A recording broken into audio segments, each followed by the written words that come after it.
За сайн байцгаана уу. Намайг Бимтлаа гэдэг. Цахим орчинд болохоор би Бимт 4 гэдэг нэрээр явдаг, Бимба гэдэг.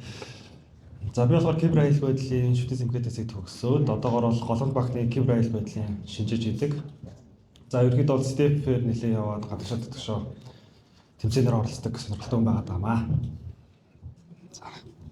За сайн байна уу? Миний хувьд болохоор мэдээллийн аюулгүй байдлын чиглэлээр 6 жилийн туршлагатай Мазала төрөмөс байгууллагын гүйцэтгэх захирал болон Intel Group-ийн мэдээллийн аюулгүй байдлын ахлах инженерээр ажилладаг намайг Билгүн гэдэг. За намайг Элэг гэдэг. CTF-ийн нэмлээ. Ер нь сайн хэлхийдээр сонсоод ерөнхийдөө бол CTF тоглоом одоо 4 цаг багт 8 жил. Ер нь бол одоо Эпосос сургуулийн оюусан продукт курс. Тэгээд Cortec гэдэг компани cyber security R&D хийж байгаа. Тэгэхээр одоо Мазалагийг хэлж байгаа гол зүйл нь Steve Bashir-ийг зөв болохоор тэгэхээр Steve-ийг анх яаж хийж эхэлчихсэн бэ? Steve хийх болсон шалтгаан нь. Тийм би болохоор Steve-ийг за би ч оюутан байхад нэг код бичиж сураад тэгээд тэр үед чинь код хийж авчихсан нэг аюулгүй байдлаа ингээд одоо систем аюулгүй байдлаа ингээд өдрөд чинь хүүхд нэг оюутнууд бөөндөө ингээл харуулцаг мэн ингээд бөөндөө оролцдог. Тэгээ айгүй нэг амар кул санагдаад л гэсэн. Одоо нэг хакер макер гэл тийм. Тэгээд би чинь одоо нөгөө ибо гэдэг юм аа. Манай нэг тэгээд би тэр залуудаа танилцаад степ хийж суурсан. Дараа нь community Мазалатай холбоотой юм бол Бамбагна гээд Tifcon юу аваад тэгээд Мазалаг үүсгэн байгуулагдаад тэгээд бид одоо оюутнууд ингээд дүн сурж байгаа юм чаа.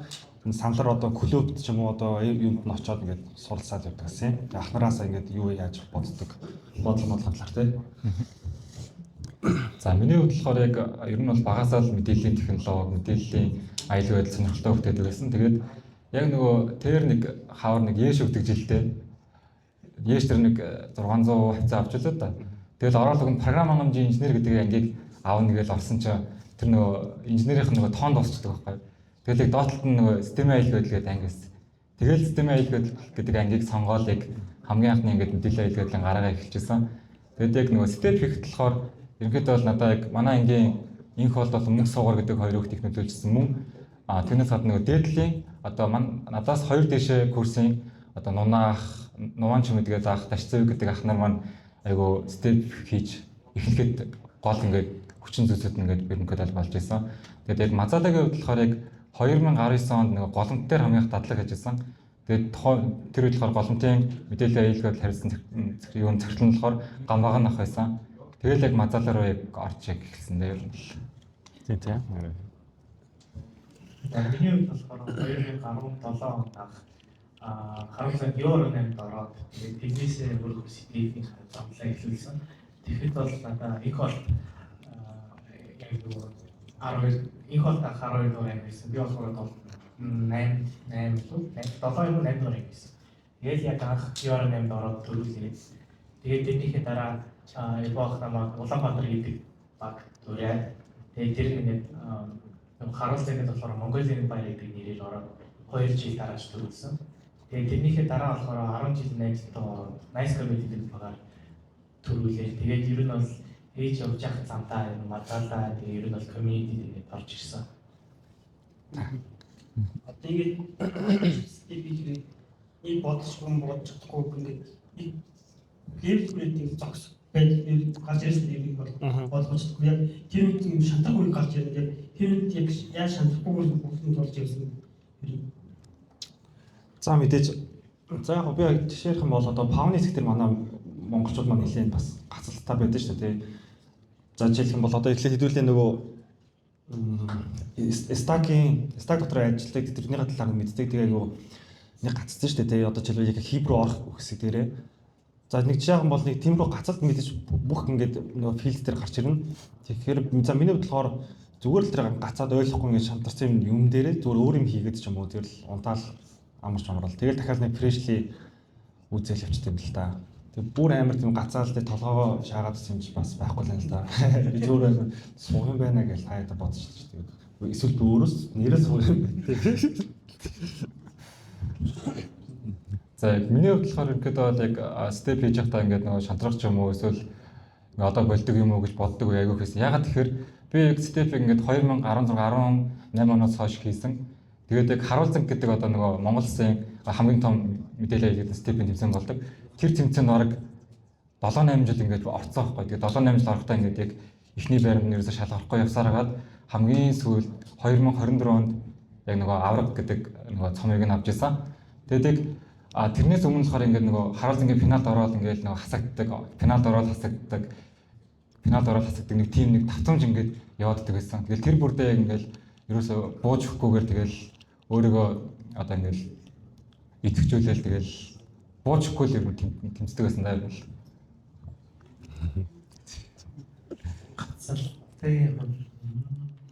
Ер нь бол би бол багасаа бараг л ингэ 7 настайгаас компьютер сонирхож ирсэн. Тэгтээ ер нь болсон болоогүй мэдээг ухаад өөрөө мэдлгүй айгүй их мэдлэг зөвлөдөд ирсэн л тийм. Тэгээ Монголд 15 он ирсэн. Тэгээ тэрнээс хойш Монгол хэлээр сураад тэгээ компьютерийн мэдлэгийг зэгцүүлж авсан. Тэгээд ер нь бол миний бодлоор яг стил дээр гацж байгаа бол одоо кибервэлийн салбар гацж байгаа бол нэг арга нь код гэж. Яг тэгэхээр одоо кибервэйл уус цаанаа надад код өгдөг. Өөр хүний бичсэн код, өөр хүний бичсэн програм бүгд дэрэгдээ ажиллаж байгаа. Тийм учраас тэрийг илүү сайн ойлгохын тулд өөрсдөө хийж үзэх хэрэгтэй. Өөрсдөө хийж үзчих тэрийг цаанаа одоо гүний яаж ажиллаж байгааг ойлгох.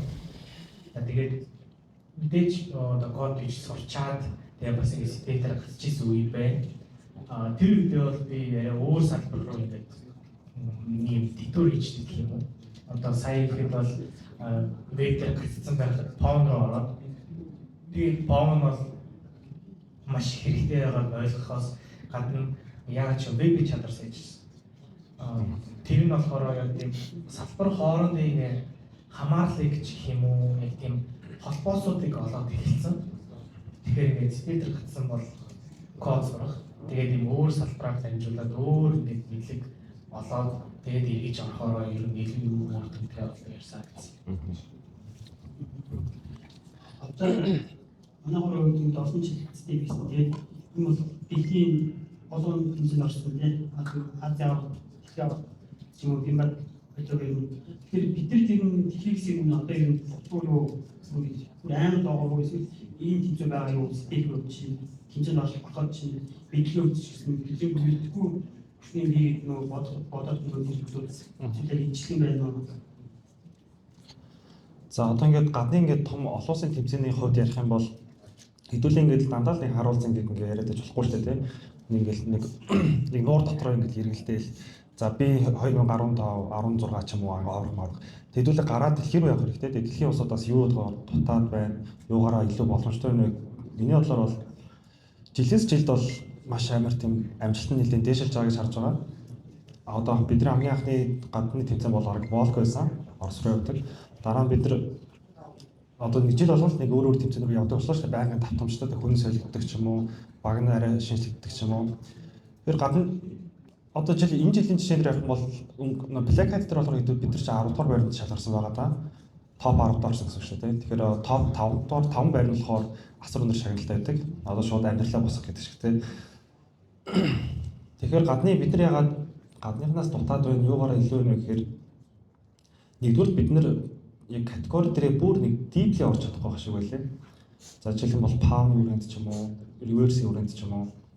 Яг ингээд детальны яг машин яаж ажиллаад байгаа логикуудыг сайн ойлгохгүй байгаа шиг хэлээ л дээ. Миний санаа болохоор тэрнээс өнгөцсөн нэг surface түвшний бүх бодлогоодыг бид нар бодож чадна.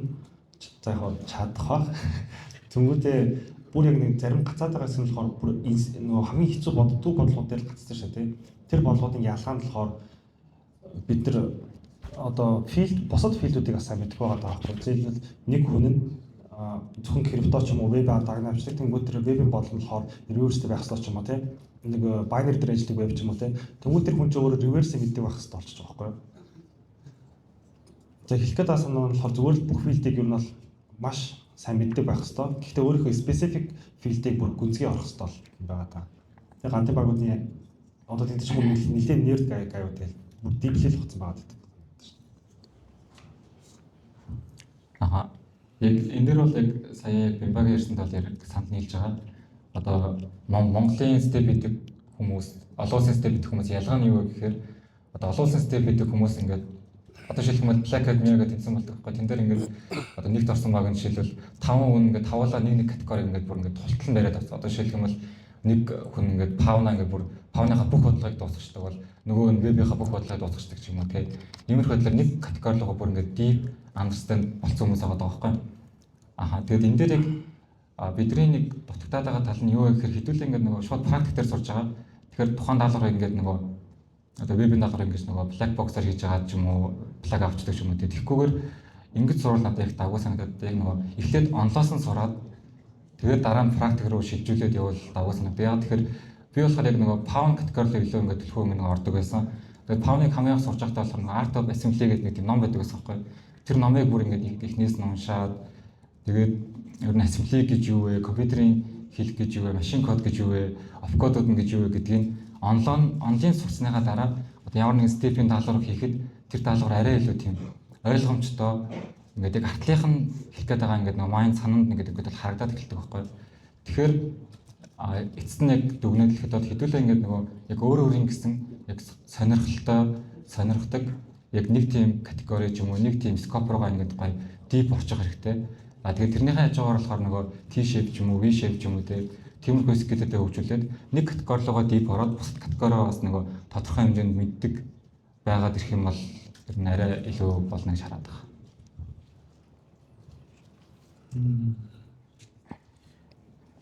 Тийм ерөнхийдөө бол тийм саний ярьсан поинтуудыг санал нийлж байна. Тэрний юм илүү root cause нь магадгүй хэл гэж би бодож байна.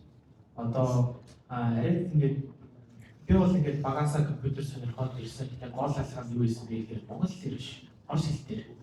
Тэгээ нэг орос хэлтэй болохоор орос хакерүүд ч юм уу тийм форумууд зөндөө юм нийтлүүд уншиж байгаа. Тэгээд зөндөө юм мэдлэг олчиж байгаа. Тэгээд монгол хийснээс хойш ингээд контент байхгүй байсан.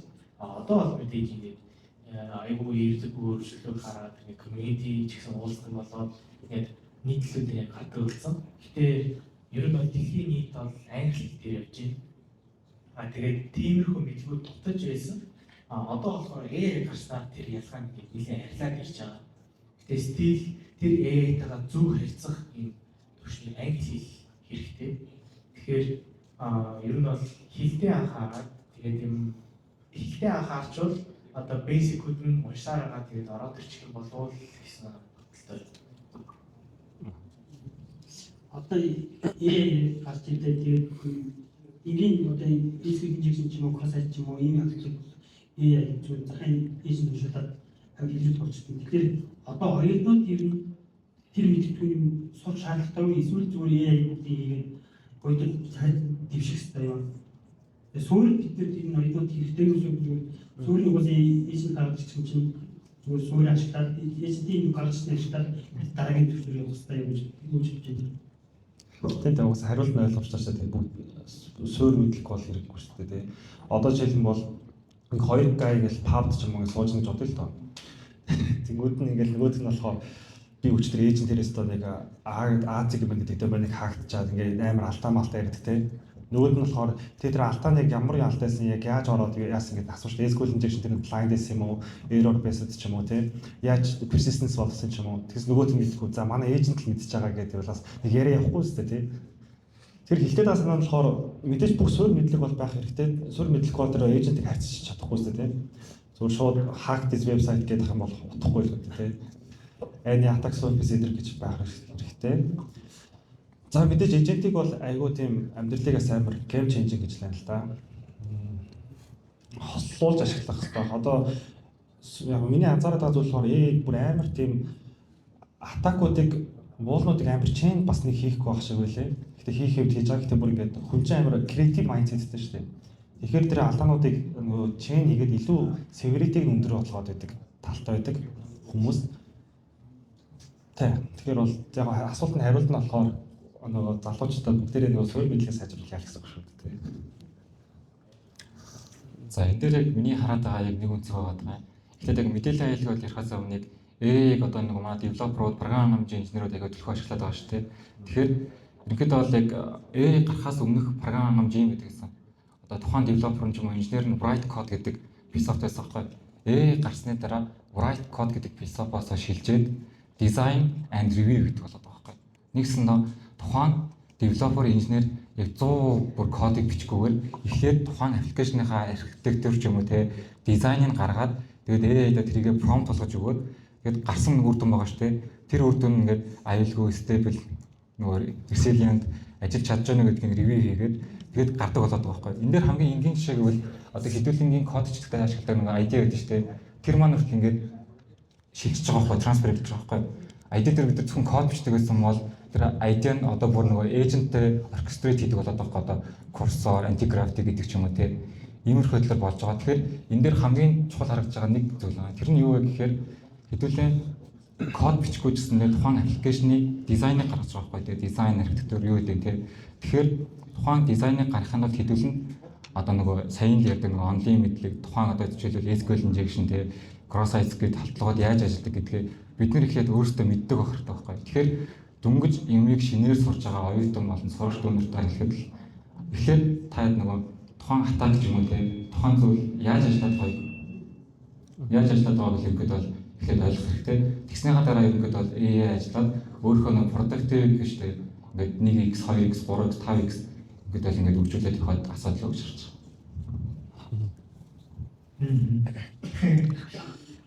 Тэгээ ерөнхийдөө бол суурь мэдлэг хэрэгтэй. Би ихтэй энэ дээр илүү тийм конкрет яг тодорхой жишээ ярьж өгөөрэй л та. Одоо би ингээд CV хайхтаа AI-аар болж хэлсэн. Угаасаа AI ашиглах нь бол тодорхой болсон. Тэгэхдээ одоо модельүүдийн нэг юм quirk ч юм уу ингээд сурж байгаа орчны дээр нэг онцлог нь болохоор reward hacking байхгүй. Тэр нь яаж нэ гэхээр одоо зорилгод хүрэхийн тулд AI модельүүд дүн цам тогтолцсон. Тэр нь CV хайхтаа ч юм уу ингээд яаж илрээд байгаа юм бэ гэхээр одоо бүр ингээд аппликейшнийг гаднаасаа дуудахгүйгээр янз бүрийн тийм security-тэй холбоотой тохиргоонуудыг ингээд өөрөө суулдаг. Эсвэл ингээд янз бүрийн тийм validation функцүүдийг нэг өөрөө сад өөрчилдөг тийм хандлага ажиглагдана. Тэгэхээр тэрийг ойлгохын тулд одоо яг reward hacking хийгээд байгааг илрүүлэхийн тулд ашиглаж байгаа тийм ажиллаж байгаа хүн бас өөрөө ойлгох хэрэгтэй. Тийм учраас энэ суурь мэдлэг шиг хэрэгтэй юм байхгүй байна. Тэгэхээр нөгөө талаас AI гарснаар тэр суурь мэдлэгийг олоход илүү хэцүү болсон. Тэгэхээр энэ дээр одоо миний бодож байгаа одоо миний шилдэг нэг шиг болохоор 7 хоногт ядаж нэг хэдэн цаг өөрөө код бичих. Тэгээ ямар ч AI-гээр зүгээр асуугаад documentation дээр хайгаад за documentation хайхгүй маань зүгээр ChatGPT-ээс асууж болно. Гэхдээ хамгийн гол нь кодоо өөрөө бичих. Өөрөө яг яаж ажиллаад байгаа, юу ажиллах гэдэг нь ойлгох. Тэгэхгүй бол бид нар одоо код уншдаг болж байгаа.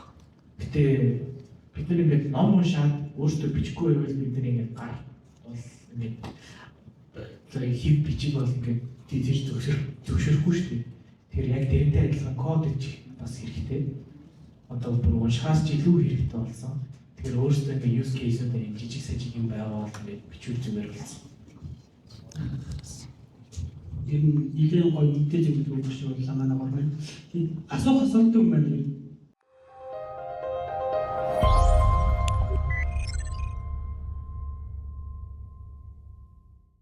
Бүгд нэрийн гаргаж байгаа үр дүн ижлэх нь болов ингээд сонирн байгаа. Тэгэхээр чинь нэгэн суурь мэдлэгтэй нөгөө суурь мэдлэхгүй байх юм бол ядаж ямар prompt юу өгөх гээд байгаа асуулт нь ч гэсэн дагаад хамаагүй л продуктив болно шүү дээ.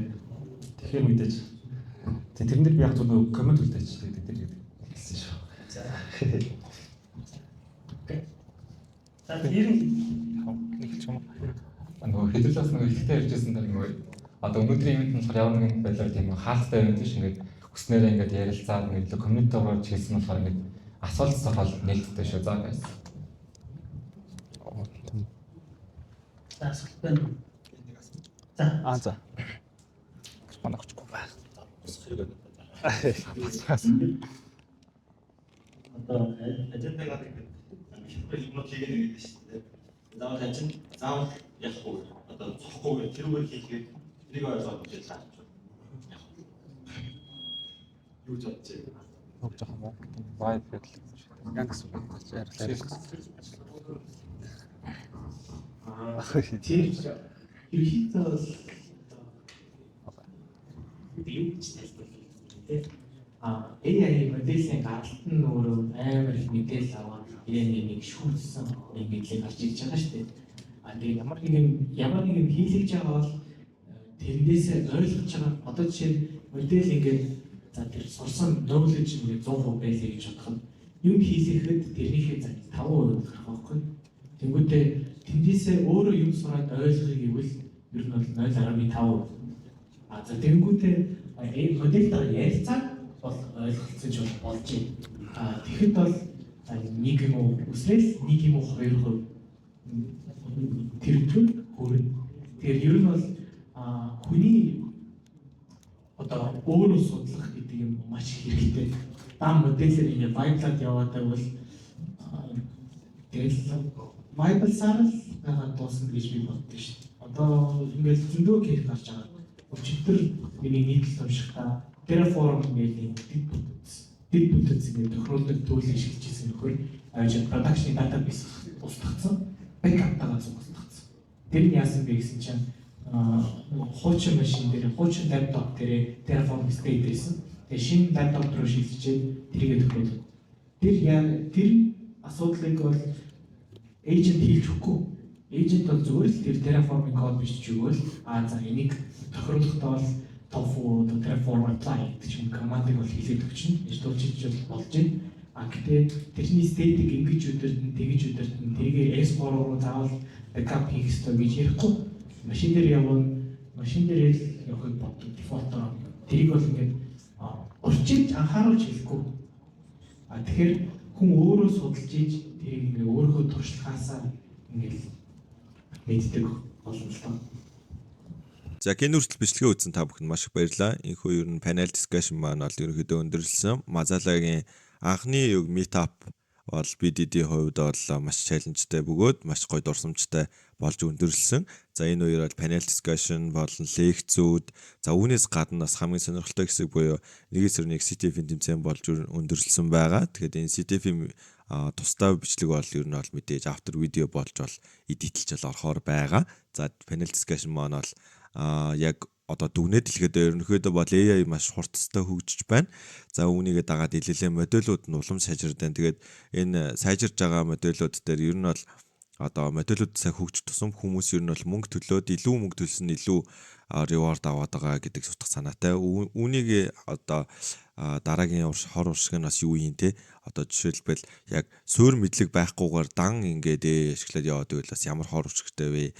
Суур мэдлэгээ эзэмшээд түүнийг хажуугаар нь AI-г шүрэг болгож ашиглавал бас тухайн хүнд бол ажил болон карьерт нь ямар их өсөлт авчрах боломжтой вэ гэдэг талаар ер нь бол манай одоо panel discussion дээр байсан залуучууд маань бол ярилцсан байгаа. За миний хувьд бол ер нь бол энэ илүү контент сурчлагын талын юмыг нь бол хариуцж тухайн үед бол ажилласан. Ер нь бол бидэд өөрсдийнхөө хувьд чадах болох бүх өөрсдийнх бололцоогоороо ер нь бол одоо зохион байгуулалт хийсэн байгаа. Ер нь бол волонтерууд гээд хүмүүс манаас оролцсон. Дээрээс нь зохион байгуулалт дээр бол одоо нэг эсрэг тэмцээнийг зохион байгуулсан. Ипо бол Мембо хоёр маань байна. За миний хувьд бол энэ нөгөө одоо видео болон зургийн дарах тал дээр бол ажилласан. Тэгээ мэрэгжлийн хүн биш учраас бол видеогоо жоохон сони хийсэн байж магадгүй шүү. Тэгээд тэрэн дээр бол хүмүүс ойлгоно гэж найдаж байна. Тэгээд ер нь бол энэ видеоны дараа удахгүй after видео бол орох байх. Миний хувьд бол жоохон цацлахгүй видео after видеогоо бол хийх эдитлэхэд л болцохоор байгаад байгаа гэсэн үг. За ер нь бол нэг товчхондоо нэг иймэрхүү. За тэгээд дараагийн бичлэгээр бүгдээ уулзцгаая. Тэр баяртай guys.